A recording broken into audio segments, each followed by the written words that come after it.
जय हिंद दोस्तों, स्वागत है आपका और एक नए वीडियो में और एक नए टॉपिक के साथ। मैं हूं डॉक्टर देव, मैं हूं राजेश। स्वागत करते हैं हमारे यूट्यूब। तो चलिए दोस्तों, वीडियो स्टार्ट करते हैं। आशा करेंगे पसंद आएगा, और पसंद आए दोस्तों तो लाइक और शेयर जरूर से कर दीजिएगा। और चैनल पर पहली बार आए, सब्सक्राइब नहीं है तो प्लीज सब्सक्राइब भी कर दीजिएगा। चलिए स्टार्ट करते हैं। ब्राजील, रशिया, भारत और चीन द्वारा बनाया गया ब्रिक अब धीरे धीरे बढ़ रहा है। 22 से 24 अक्टूबर के बीच ब्रिक्स का शिखर सम्मेलन होना है। जानकारी के मुताबिक 34 देशों ने इस संगठन की सदस्यता के लिए आवेदन कर दिया है। इन देशों में पाकिस्तान, तुर्की, सीरिया, फिलिस्तीन और म्यांमार जैसे देश भी शामिल हैं और साथ ही शामिल हैं भारत के पड़ोसी श्रीलंका और बांग्लादेश भी। और फिर आपने हवा के रुख की बात की। अब वेस्ट और यूरोप के अंदर एक कंसर्न पाया जाता है कि जो ब्रिक्स है ये कल ग्लोबल ऑर्डर को चैलेंज कर सकता है, या एटलीस्ट जो G7 इकोनॉमीज हैं उनको एक ऑल्टरनेट के तौर पर ये पेश किया जा रहा है। तो देखें, 36% जो ग्लोबल जीडीपी है ना, वो ब्रिक्स के ममालिक के पास, जो 10 इमर्जिंग इकोनॉमीज, 36%। ठीक है जी, जो कि कोई मामूली चीज़ तो नहीं है। ठीक है जी। और अब एक दिलचस्प खबर शामिल करते हैं। ब्राजील, रूस, इंडिया, साउथ अफ्रीका ने मुश्तरका करेंसी डॉलर में तजारत ना करने का ऐलान किया है और इस इत्तेहाद को सऊदी अरब, ईरान और मलेशिया की मदद हासिल है। माहिरीन इसे डॉलर की बेकदरी की तरफ एक बड़ा कदम करार दे रहे हैं। हम कहाँ खड़े हैं? पहली बात तो यह है कि हम हैं कहाँ, हम हैं कौन। दूसरी बात यह है कि हमारा पता नहीं क्या प्रॉब्लम है कि हिंदुस्तान को देख के हम घबराहट आ जाती है या गड़बड़ हो जाती है। शंघाई कोऑपरेशन ऑर्गेनाइजेशन में भी तो हिंदुस्तान है, कोई ऐसी बात नहीं है। हमें ये हाथ नहीं मलने चाहिए और वेट एंड सी, देखेंगे, सोचेंगे। भाई क्वेश्चन है कि क्या सोचने की बात है। आपका बेस्ट फ्रेंड चाइना उसमें की प्लेयर है, आप डेवलपमेंट इंटरेस्ट शो करें, आप न्यू डेवलपमेंट बैंक में शामिल हो जाए। सो मेरा ख्याल है कि जो पाकिस्तान की जो मेंबरशिप है इसमें वो थोड़ी प्री मैच्योर समझी जा रही है। लेकिन पाकिस्तान जो है वो अगर एससीओ का मेंबर हो सकता है तो why it can not be BRICS member. जय हिंद दोस्तों, आपको पता ही है कि ब्रिक्स की मीटिंग होने वाली है और इस ब्रिक्स की मीटिंग में इस बार नए मेंबर्स भी जोड़े जाएंगे। कुछ अहम इंपॉर्टेंट नए मेंबर जुड़ रहे हैं, जिसमें सऊदी अरेबिया, यूएई है और भी 2-4 इंपॉर्टेंट देश जुड़ रहे हैं। अच्छा, कुछ देशों ने अभी अर्जी दी है। पिछली बार पाकिस्तान ने अर्जी दी थी तो भारत ने वीटो कर दिया था। इस बार फिर पाकिस्तान को ऑब्जर्वर देश की तरफ से चाइना ने बुलाया है और इस बार फिर पाकिस्तान अर्जी देगा।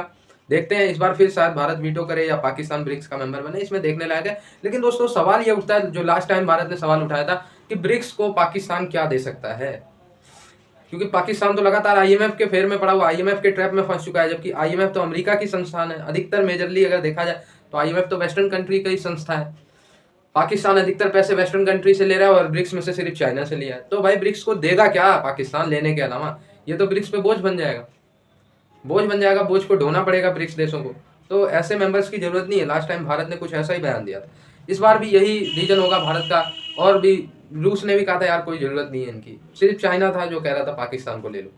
तो इस बार भी कुछ ऐसा ही रिपीट होगा, लेकिन पाकिस्तान उत्साहित बहुत है कि हम ब्रिक्स के मेंबर बन जाए। ये ग्लोबल साउथ को अहमियत देते हैं, ग्लोबल साउथ को अहमियत देते हैं। ठीक है जी। और ब्रिक्स समिट जो है वो जिसे कहेंगे कि ज़्यादा से ज़्यादा डेवलपिंग कंट्रीज़ को साथ मिलाता है। तो आपको इस चीज़ से पता चल जाएगा कि एक पैरेलल इंफ्रास्ट्रक्चर खड़ा हो रहा है, पैरेलल, बिल्कुल पैरेलल स्ट्रक्चर खड़ा हो रहा है। That's it. और वो जो इंफ्रास्ट्रक्चर है, इंस्टीट्यूशनल इंफ्रास्ट्रक्चर जो है, वो एक चैलेंज है। सो बेसिकली ये सारे के सारे ममालिक जो हैं ये चाहते हैं कि किसी तरीका हम अमेरिका को रेजिस्ट करें, पुश करें आउट ऑफ द रीजन। ठीक है ना जी। सो मुझे ऐसे लगता है। अब पाकिस्तान जिसकी जीडीपी ग्रोथ रेट 3% के करीब रहती है, अभी हम शायद 4-5% के करीब पहुंच जाएं as per the world bank data.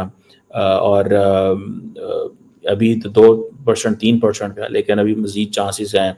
हमारा जो डेट टू जीडीपी रेशियो है वो 75% है। डेट टू जीडीपी रेशियो 75% है। ठीक है जी।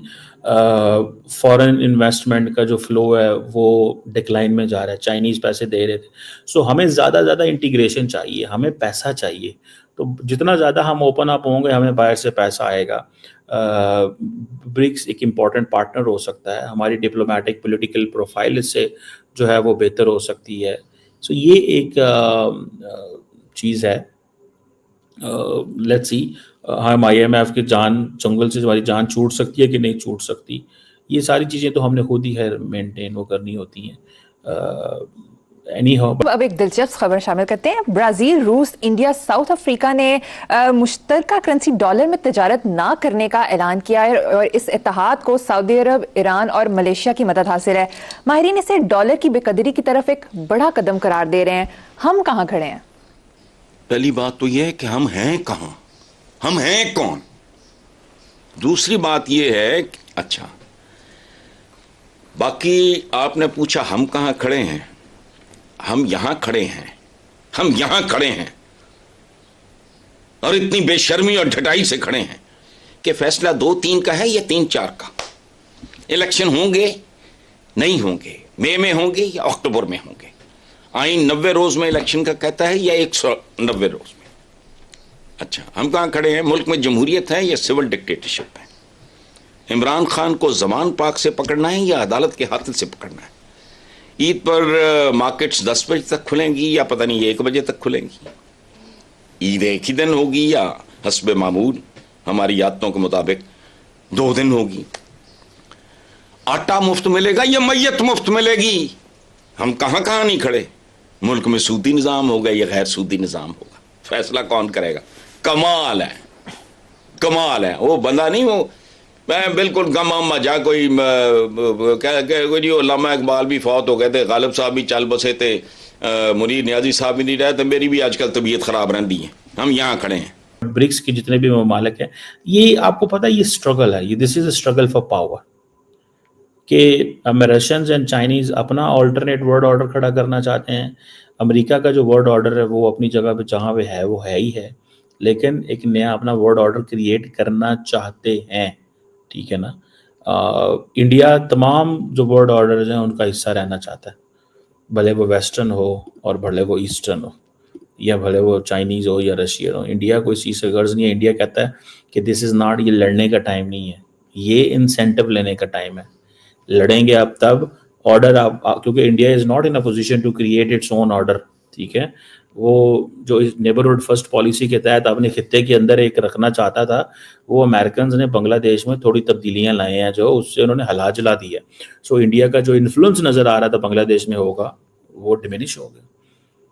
श्रीलंका में एक प्योरली एक नई मार्क्सिस्ट गवर्नमेंट आ गई जिसके लिए जयशंकर साहब को वहाँ जाना पड़ा to win over the Marxist new जो मोइजू है मोइजू को उनको मैनेज करना पड़ा है और उन्होंने मैनेज कर लिया है फाइनेंशियली, बड़ी सपोर्ट देके 5-6 दिन उन्होंने उसको बुलाया है अदर इंडिया और अगर फेडर जा या शिमासी घर जा, ठीक है। सो वो जो नेबरहुड फर्स्ट पॉलिसी है उसमें उनको थोड़ी सी दरारें नज़र आ रही हैं। परेशानी है इंडिया के लिए, ये कोई आसान काम नहीं होता। देखें इंडियंस जो हैं, और ये मेरी असेसमेंट ये है कि इंडिया में think to engage with Pakistan. जारी बात है उसके लिए थोड़ा सा उनको प्राइम मिनिस्टर मोदी को अपनी अगर लेगेसी छोड़ना चाहते हैं तो उनको थोड़ी सी एक अप्रोच अडॉप्ट करनी पड़ेगी पाकिस्तान की तरफ। If India is able enough कि ठीक है जी, हमने मोदी साहब ये कह सकते हैं कि हमने 10-12 साल पाकिस्तान को टफ टाइम दे के उनका मूड चेंज किया, बिहेवियर हुई, हमने कोर्जन, ठीक है ना, इस्तेमाल किया एज ए टूल ताकि हम उनको बता सकें कि पाएँ थोड़े पाकिस्तान को हम कह सकें कि आप ठीक तरीके से हमारे साथ चलो। आप वो ठीक तरीके से चलते हैं। इंडिया ये कह सकता है कल को जब पाकिस्तान के साथ हालात ठीक होने पे इंडिया को जस्टिफाई करना पड़ता है। आपको पता है ये चीज़ें होती हैं, ठीक है ना। तो लेट्स सी इसमें क्या निकलता है और क्या नहीं निकलता। बट ये एक ग्लोबल इवेंट है जिसको चाइनीज़ भी लीड कर रहे हैं, इंडियंस भी लीड कर रहे हैं। देखिए नरेंद्र मोदी अहमियत देते हैं तो वो जा रहे हैं, ठीक है जी। अब जो बड़ा पैरेलल ग्रुप वेस्ट में है वो तो G20 है या G7 है, ठीक है, इसके अलावा तो कोई नहीं है। सो देखते हैं कि ये क्या होता है। भाई जो पाकिस्तानी ये सोचते हैं कि ब्रिक्स का मेंबर पाकिस्तान बने, वो एक बार एक कमेंट कर दें कि पाकिस्तान दे क्या सकता है ब्रिक्स के देशों को, क्या कंट्रीब्यूशन पाकिस्तान कर सकता है ब्रिक्स में आने के बाद। एक पॉजिटिव कंट्रीब्यूशन बता दे, मैं बता देता हूँ। भिखारियों को भेजेगा ब्रिक्स के देशों में, लूट मार, जेब कतरी, चोरी, ये सब हो जाएंगे ब्रिक्स के देशों में। ठीक है, ब्रिक्स के देशों में जो बैंक बनाया उससे लोन पे लोन लेगा पाकिस्तान, बैंक खाली कर देगा, इतने लोन ले लेगा। ठीक है, तो देगा क्या भाई? ना ये ब्रिक्स के डेवलपमेंट बैंक में पैसे डाल सकते हैं, ना ये कोई स्ट्रेटेजिक लोकेशन के लिए फायदा दे सकते हैं ब्रिक्स के लिए। तो फिर ये करेंगे क्या ब्रिक्स में बैठ के? घास छीलेंगे। ठीक है, बोझ बन जाएंगे और ब्रिक्स के देशों को ढोना पड़ेगा, और फिर ब्रिक्स के देश किसी काम के नहीं रह जाएंगे। जब ऐसे ऐसे मेंबर्स बना लेंगे जो खुद ही बोझ बन जाएंगे, तो क्या ही फायदा रहेगा भाई ऐसी संस्था। सो भारत ने लास्ट टाइम वीटो किया था, इस टाइम भी भारत को। थैंक यू दोस्तों वीडियो को यहाँ तक देखने के लिए। दोस्तों आपकी क्या राय है इस वीडियो के बारे में, जो कमेंट में लिखकर बता दीजिए। फिलहाल आपसे विदाई ले रहे, मिलेंगे और एक नई वीडियो में आपके साथ। टिल देन, जय हिंद, जय भारत।